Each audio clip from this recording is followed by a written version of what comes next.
Good morning, students. Hope you're all doing good and staying safe. So, first, we'll recall what we learned in the previous class. So, in the previous class, we looked into matter. So, in matter, we saw what is matter made up of, how do we identify atoms, physical nature of matter, characteristics of particles of matter, grouping of matter on basis of physical states, and then mass, shape and volume of solid, liquids and gases. And next we moved on to diffusion. In diffusion we saw the compressibility of solids, liquids and gases. At last we saw the classification of matter. Okay, so in today's class we'll be learning about pure substances and mixtures, separation of mixtures and the separation techniques. So in separation techniques, we'll be looking into the separation of mixtures, separation of pure substances and separation of matter. Okay. So first we'll be looking into the pure substances and mixtures. What is a pure substance? A pure substance is made up of only one kind of particles. That is, it may be elements or compounds. So what are pure substances? Pure substances are made up of only one kind of particles. Okay, it can be either elements or compounds. So what are atoms? Atoms are the smallest particle of an element. You would have already learned in the previous class that atoms are the smallest particle that you can't even see under a naked eye or even under a microscope. Okay, so next is, what is an element? An element is made up of the same kinds of atoms. Okay, so when same kinds of atoms combines together, it forms an element. And next we'll see what is a molecule. A molecule is the combination of two or more atoms. Okay, so when two or more atoms combine together, a molecule is formed. And next is the compound. So what is a compound? A compound is the chemical combination of two or more elements. Okay, so what is a compound? A compound is the chemical combination of two or more elements. What is a mixture? A mixture is a physical combination of two or more substances. So when two or more substances combine together, it forms a mixture. Okay, so this is the picture of elements, compounds and mixtures. Okay, so we'll move to the examples. Let us consider the following examples. We have a snacks. Okay, can you identify and mention few things that are present in snacks like mixture or fruit mixture? You were able to identify the ingredients in them from their colors, appearance or taste. Likewise, when we mix rice, dal, salt, chilies, pepper, ghee and other ingredients, pongal is formed. Okay, so pongal is also a example for mixture. So why do we call these as mixtures? Because they are made up of two or more ingredients or compounds. Okay, so next we'll move on to what is a mixture. So mixture is an impure substance and contains more than one kind of particle. So what is a mixture? It is an impure substance and it contains more than one kind of particles. So in mixtures, the components are generally mixed in any proportion. So in a mixture, the components will be mixed in any proportion. Okay. So air is a mixture because it contains oxygen, nitrogen, carbon dioxide, water vapor, noble gases and other gases. Likewise, milk is also a mixture because it contains water and proteins. Okay. Similarly, lemon juice is also a mixture. Okay, some of us like it with less salt, that is with less sugar, and some others like it very sweet, so they prefer to add more sugar. But either way, it is a lemon juice prepared from lemon extract and water, sugar. It is all a mixture. Okay, so a mixture need not have any fixed proportion of components. Got it, students? So what is a mixture? A mixture is an impure substance and contains more than one kind of particles. It can be mixed in any proportion, okay? A mixture need not have a fixed proportion of components. So when elements chemically combine, they form compounds, whereas a mixture can be a physical combination of two or more elements. For example, 22 karat gold is composed of gold and copper or gold and cadmium. So a mixture can be a combination of two or more elements. Okay, gold is an example for two or more elements, and the second one is a mixture can be a physical combination of two or more compounds. For example, aerated drink is composed of carbon dioxide, water, sweetening and coloring agents. So a mixture can be a physical combination of two or more compounds also, okay? And the third one is a mixture can be a combination of an element and a compound. For example, tincture of iodine is composed of iodine in alcohol. So, a mixture can be a physical combination of three things. That is, it can be a combination of two or more elements, it can be a combination of two or more compounds, and it can also be a combination of an element and compound. Got it, students? So next we'll move on to the separation of mixtures. Are all mixtures used as they are, or is there is a need for separating the components? The materials we use in our day-to-day life are got from different sources and they are very often combined with other substances, right? So mixtures like coffee and ice cream are taken as such. There is no need for separation in these cases. Metals occur in the form of ores under Earth's crust, but if we want to use a pure metal, we need to adopt a laborious process of extraction to separate the useful metal from the ore. Okay, so what is meant by separation? The process by which the components of mixture are isolated and removed from each other to get a pure substance is called as separation. So what is a separation? The process in which the components of mixtures are isolated and removed from each other to get the pure substance. Okay. Next is the separation technique. So what are the separation techniques? So there are three techniques involved in separation. That is the separation of mixtures, the second one is the separation of pure substances, and the third one is the separation of matter. So why do we need to separate mixtures? When we need to remove the impurities or harmful components from the mixtures, we separate mixtures. For example, stones from rice, okay? And the second one is when the useful component has to be separated from other components. For example, petrol from petroleum. So why do we separate mixtures? The first one is to remove the harmful components, and the second one is to obtain the useful component. Okay, we'll move to the third one is when a substance has to be obtained in a highly pure form, we separate mixtures. For example, gold from gold mines. Okay, so what are the 3 points? To remove the harmful components, to obtain the useful component, and to obtain a substance in a highly pure form. You got it, students? So the choice of method of separation depends upon the properties of the components of the mixture. Okay, the separation method may be based on the particle's size, shape or physical state.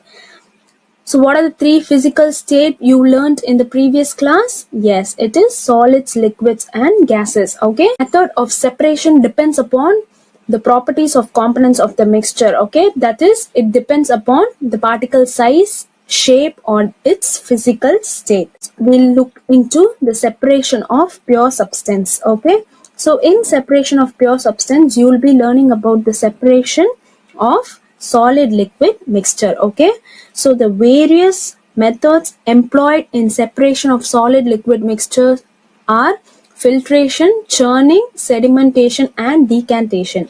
So first we'll be learning about filtering. So what is filtering? Larger sized particles will be retained by the strainer while the clear liquid will pass through.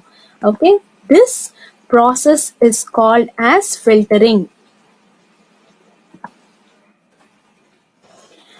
For example, you would have noticed that your mother would be making tea for the family, okay? She'll be using a strainer to remove the tea powder to get the clear liquid. So the larger sized particle of the tea powder will be retained by the strainer while the clear liquid will pass through. So this process is known as filtering, okay? And the next one is filtration. What is filtration? The method of separating insoluble component, that is sand or mud, etc. from a mixture using a filter paper is called as filtration. We use filter papers to remove the fine impurities, okay?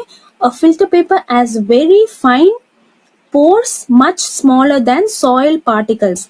For example, let us take a piece of filter paper, fold it to make a cone, okay? Now slowly pour the muddy water over the filter paper. Could you see the GIF here? I am going to pour the muddy water over the filter paper. So on filtration, clear water flows down the funnel and the mud settles as a residue on the filter paper, okay? So the method of separating insoluble component from a mixture using a filter paper is called as filtration. The liquid which passes through the filter and comes down is called the filtrate, and the insoluble component left behind on the filter paper is called the residue. Got it, student? So from the GIF, you can see that the muddy water is poured over the filter paper, and on filtration, the clear liquid, okay, the clear water flows down the funnel and the residue settles on the filter paper. So the liquid which passes through the filter and comes down is called as the filtrate, and the insoluble component which is left behind on the filter paper is called as residue. Next, we'll be looking into churning. So what is churning? When very fine insoluble solids have to be separated from a liquid, churning is performed. For example, butter from curd and buttermilk from curd, okay? Do you know that in washing machines, the principle of churning is used to squeeze out water dirt from clothes, and this method is called centrifugation, okay? So what is centrifugation? The principle of churning is performed in washing machines. It is used to squeeze out the dirts from clothes. Okay, got it, students? Next, we'll be looking into sedimentation. So what is sedimentation? The settling down of heavier component of a mixture when allowed to remain undisturbed for some time is called as sedimentation. So what is sedimentation? It is the settling down of suspended, insoluble and heavy solid particles. That is, it is used to separate in solid liquid mixtures. So for example, muddy water is a mixture of very fine particles of soil in water. So what will happen if muddy water is left undisturbed for some time? The mud, being heavy, will settle down at the bottom of the beaker and will form the sediment, okay? So the water forms the top layer and it is called the supernatant liquid. So the settling down of heavier components of a mixture when allowed to remain undisturbed for some time is called as sedimentation, okay? Next, we'll move on to decantation. So what is decantation? This process is done after sedimentation, okay? The process of pouring out the clear supernatant liquid without disturbing the sediment is called as decantation. So you would have seen in the process of sedimentation that the water forms the top layer and the mud being heavy will be settling down at the bottom of the beaker and it will form the sediment, right? So the supernatant liquid, that is the water of the top layer, okay, the water which forms the top layer is slowly poured out from the container without disturbing the sediment, okay. The particles that settles to the bottom of the liquid is called the sediment. So the water that is obtained after the decantation is called the decantate. So the process of separating a liquid above the sediment is called as decantation. Got it, students? So next we'll move on to the separation of matter. In separation of matter, we'll be looking into the separation of solids, okay. So the various methods employed in the separation of solids are: the first one is sieving, the second one is threshing, the third one is winnowing, the fourth one is handpicking, and the fifth one is separation. So students, can you repeat with me? So what are the methods employed in separation of solids? It is sieving, threshing, winnowing, handpicking, and magnetic separation. So what is sieving? Sieving is used when we have to separate the solid particles of different sizes, okay. A sieve is similar to a strainer.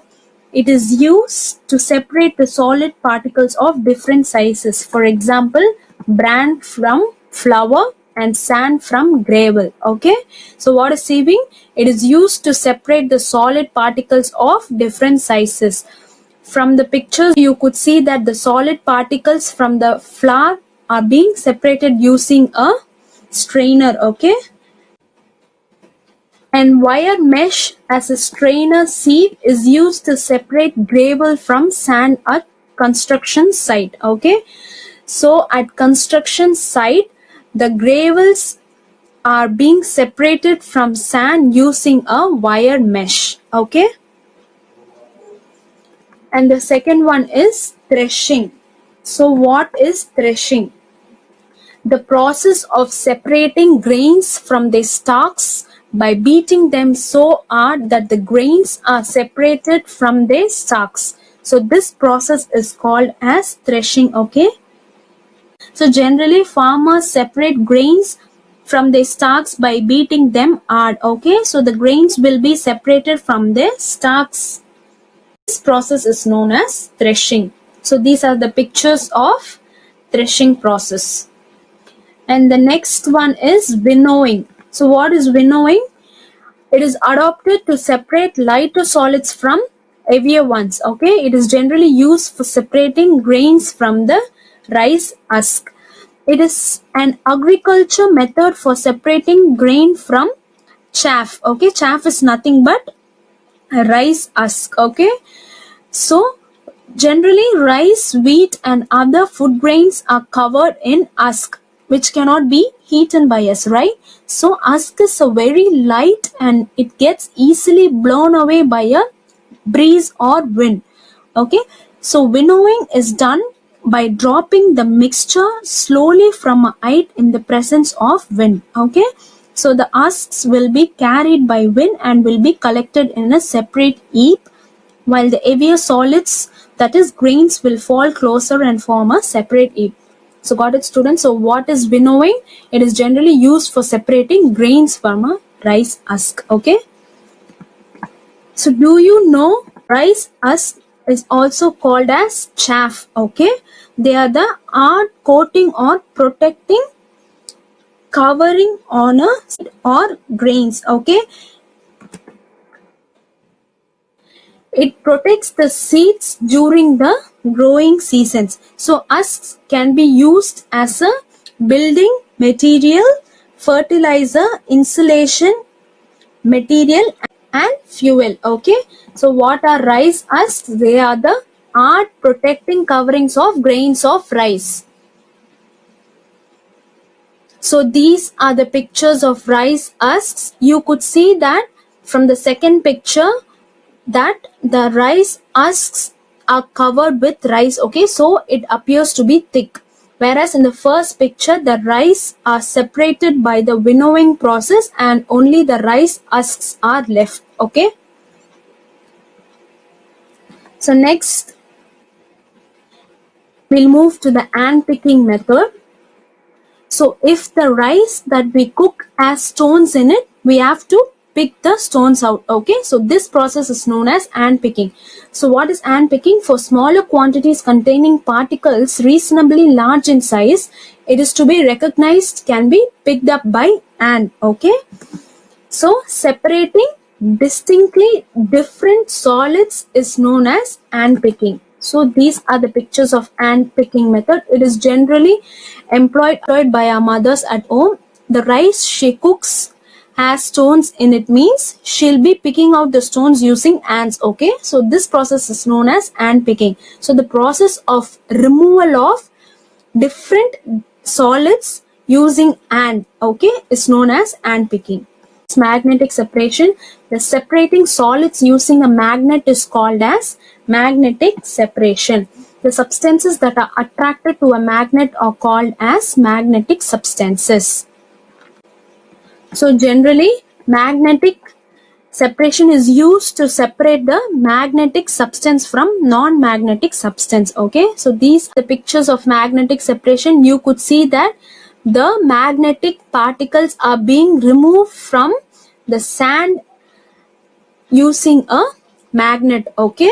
So the next one is food adulteration. So what is food adulteration? The process of making things impure by addition of a foreign or an inferior substance is known as food adulteration, okay. Food can also be adulterated due to the carelessness or lack of proper handling, okay. So we must be very careful about the common adulterants in a consumable goods, especially in food items, okay.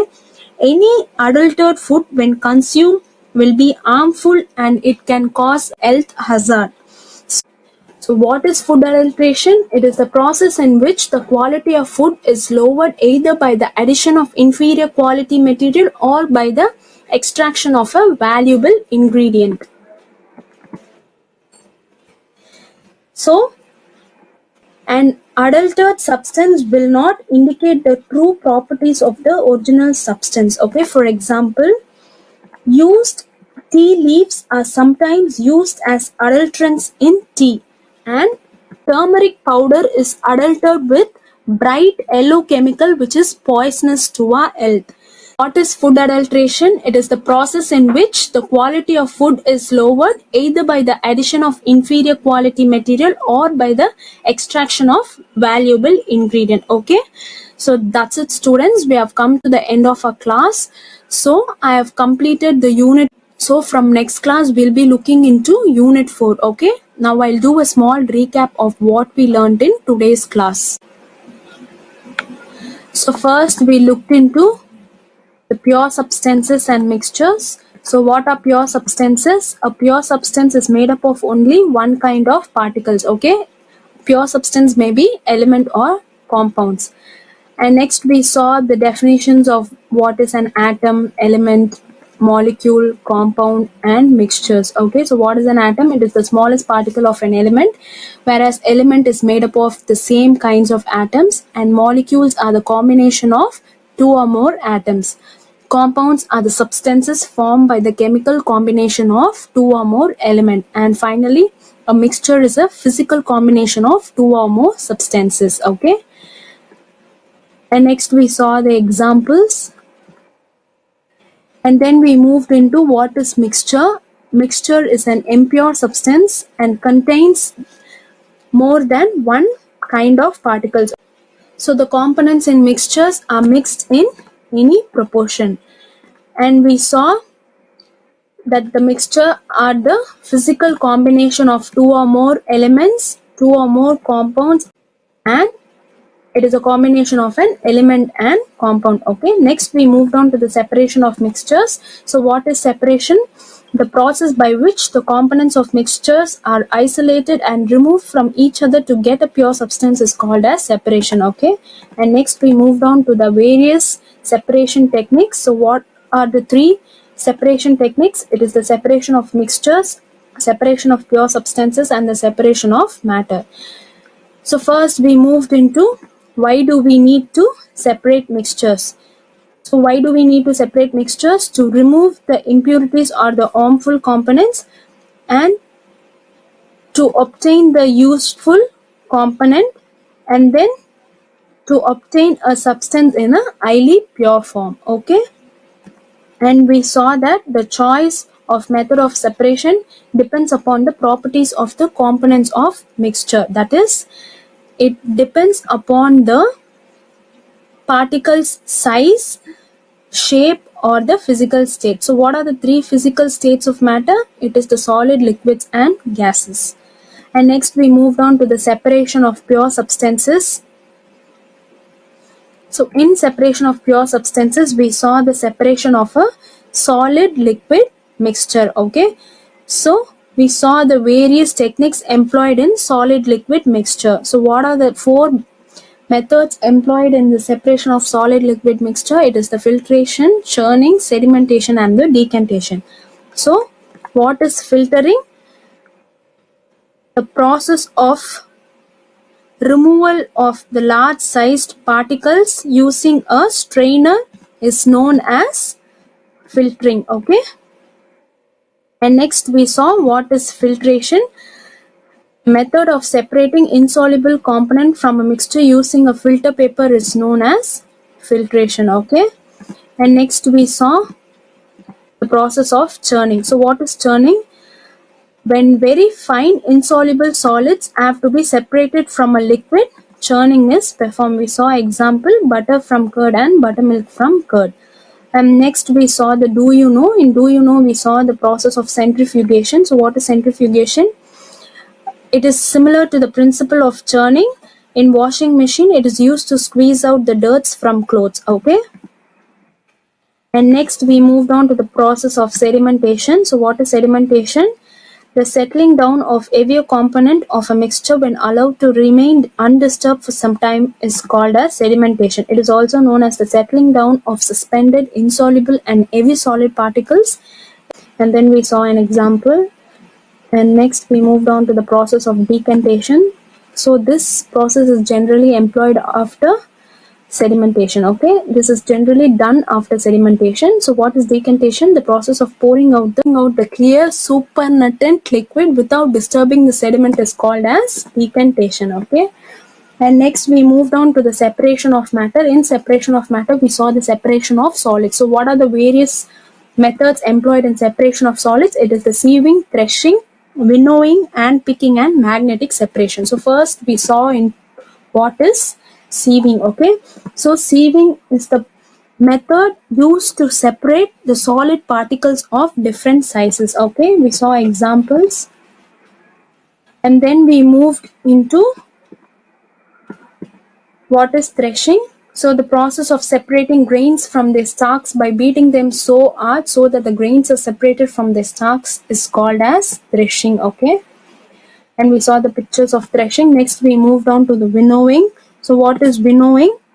It is generally adopted to separate lighter solids from heavier ones. Okay, it is used for separating grains from rice husks. And then we moved on to the do you know. In do you know we learned about the rice husks. Okay, so what are rice husks?